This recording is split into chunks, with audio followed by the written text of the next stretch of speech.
오늘은 지금 추가 확진자 나오지 않고 있지만 어제는 확진자 3명이 추가가 됐습니다. 모두 가족인데 중국 광둥성에 방문했던 아들 부부가 어머니에게 전파한 것으로 보입니다. 교수님, 그런데 네.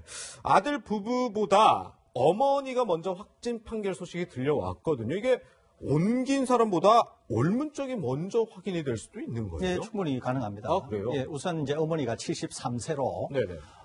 좀 고령이시죠. 그렇죠. 예. 지금 우리가 잘 알고 있는 것처럼 고령에 또 기저질환이 있거나 이러면은 네네. 바이러스에 취약합니다. 예. 그러니까 이제 1차적으로는 며느리가 네. 옮긴 것으로 추정이 되고 있지 않습니까? 네네, 그렇죠. 이제 며느리가 먼저 경증을 보였어요. 이제 기침이라든지 네네. 보였는데 아마 며느리는 좀 젊으시니까 경증이었던 것 같고 경증이었음에도 불구하고 어머니에게 먼저 감염을 시키고 네네. 어머니는 고령이시고 면역이 좀 낮으니까 네.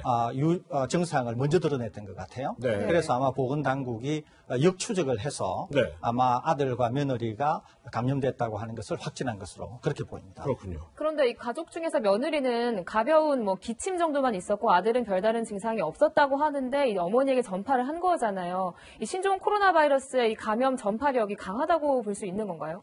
우선 강하기도 하거니와 네. 또 하나는 경증이라고 해서 바이러스가 없는 게 아니거든요. 네. 그러니까 이제 경증이라고 해도 일단은 며느리가 바이러스를 보유했고 특히 이제 어머니가 이제 고령이시니까 이제 감염 증상을 먼저 드러낸 것 같고요. 네. 남편은 이제 아무래도 밀접 접촉을 했기 때문에 비말뿐만 아니라 여러 가지 신체적인 그런 직접적인 접촉에 의해서도 올라갈 수 있기 때문에 네. 그래서 아마 지금 이런 정황이 보이지 않나 이렇게 생각이 듭니다. 네. 지금 저희가 전해드린 대로 26번, 27번 확진 환자의 경우에는 중국 광둥성을 다녀온 뒤에 확진 판정을 받았습니다. 그래서 후베이성 외에도 입국 금지 조치가 필요한 것 아니냐 이런 여론도 나오고 있는데 어제 정부의 목소리 한번 들어보시죠. 중국 외에 지역사회 감염이 발생한 주요 국가 입국자를 대상으로 검역을 강화하고 환자가 많이 발생하는 중국 내 다른 위험 지역에 대한 입국 제한 조치도 상황에 따라 추가로 검토할 것입니다. 다수의 의견이 현재 상황이 잘 관리되고 있는 상황이고 지난 일주간에 실질적으로 중국인 입국이 현저히 줄고 있습니다. 우리가 거두고자 했던 입국 제한이나 입국자 축소가 이미 이루어지고 있기 때문에 좀 더 상황이 급변하기 전까지는 좀 더 상황을 이제 현재 상태를 유지하기로 했습니다. 네, 어제 신종 코로나 바이러스 관련 회의 전에는 총리가 입국 금지 확대 가능성 언급을 했는데 결국 회의 후에는 보건복지부 장관이 아직까지 그럴 때가 아니다 이렇게 결론을 내렸습니다. 그런데 저희가 그래픽으로 준비했는데 이 후베이성 말고 광둥성도 한 1000여 명 지금 확진자가 나왔더라고요. 네.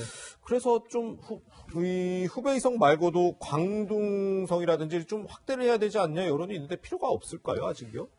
일단 추이를 좀 지켜봐야 되겠다는 게 이제 당국의 입장인 것으로 이해가 됩니다. 네네. 이제 광둥성도 지금 확진자가 1000명이 넘고요. 저장성도 1000명이 넘고 네네. 흔한성, 안후이성 이런 데도 뭐 거의 700명 이상의 확진자를 보이고 있습니다. 그러니까 이제 당연히 우려가 있으니까 후베이성뿐만 아니라 이런 데서 오는 중국인 또 우리 내국인뿐만 아니라 네네. 외국인도 다 후베이성에 준해서 해야 되는 거 아니냐 이렇게 이제 얘기를 하시는 것 같은데 네네. 정부는 그럼에도 불구하고 확대 조치를 시행하는 것을 당장 하지 않는 것은 당장 시행하게 되면 여러 가지 이제 국민이나 시장에 네. 상당히 충격적인 시그널을 준다 이렇게 보시고 있는 것 같아요. 네. 그러니까 지금 이제 여러 가지 경제도 안 좋고 네. 또 입국 제한 조치 때문에 실질적으로 중국에서 입국하는 사람들도 많이 준 이런 네. 상황에서 너무 급격한 조치를 하게 되면 오히려 시장에 우리나라가 상당히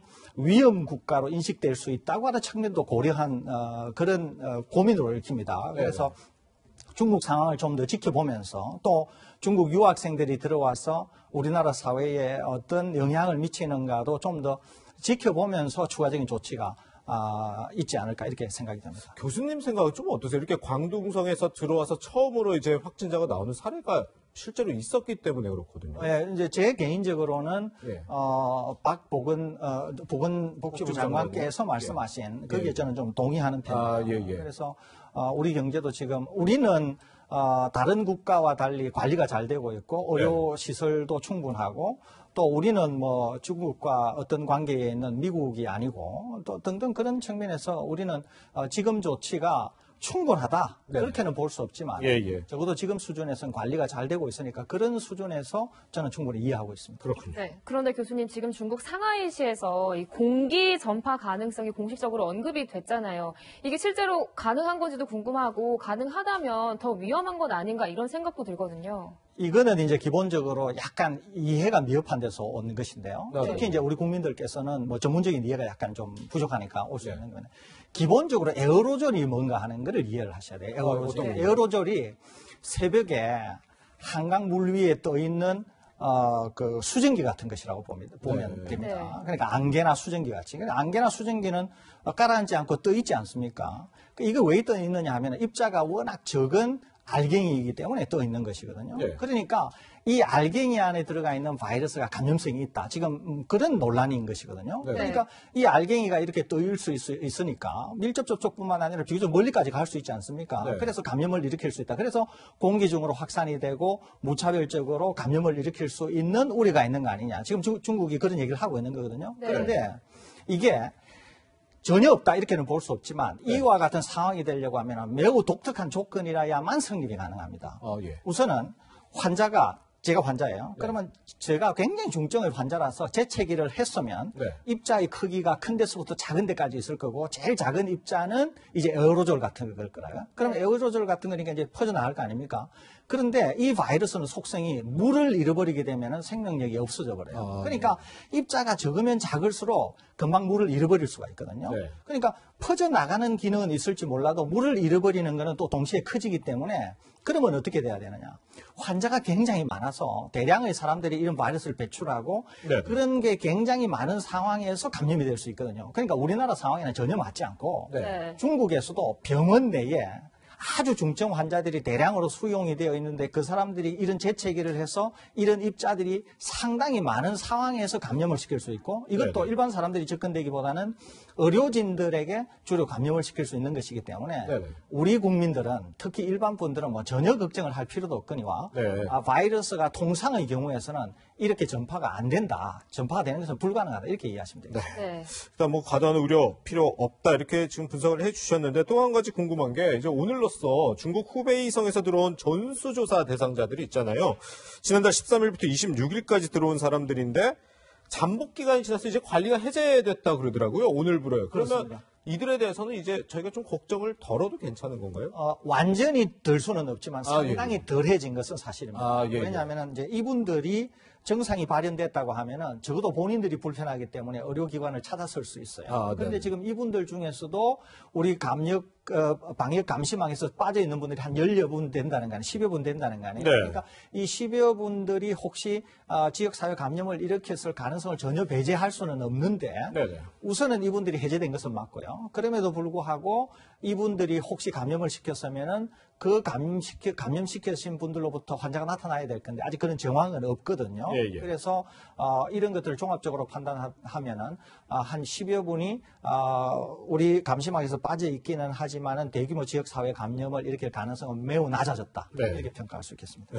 뭐 지금 보니까 25명 정도가 연락이 두절되고 있는 상태라고 하는데 교수님 그 신종 코로나 사태가 지금 지속되면서 일부 뭐 지자체에서는 우리 특산물이 신종 코로나 예방에 효과가 있다 이런 식으로 홍보를 하고 있다고 하더라고요. 이건 좀 근거가 있는 얘기인가요? 뭐 이런 기회를 타서 또 경제가 굉장히 어려우니까 지자체들께서 뭐 소상공인을 돕는다고 하는 측면에서 한다고 하는 것은 저는 뭐 상당히 긍정적으로 봅니다. 다만 이제 면역 체계라고 하는 것은 매우 복합적이고 또 면역 체계에 직접적으로 영향을 주는 것은 스트레스라든지 수면 부족이라든지 또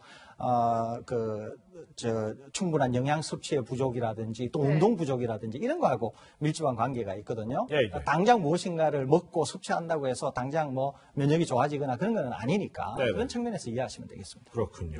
신종 코로나 바이러스 관련 국내 속보와 정부의 방역 대책까지 짚어봤습니다. 교수님과 여기서 인사드리겠습니다. 고맙습니다.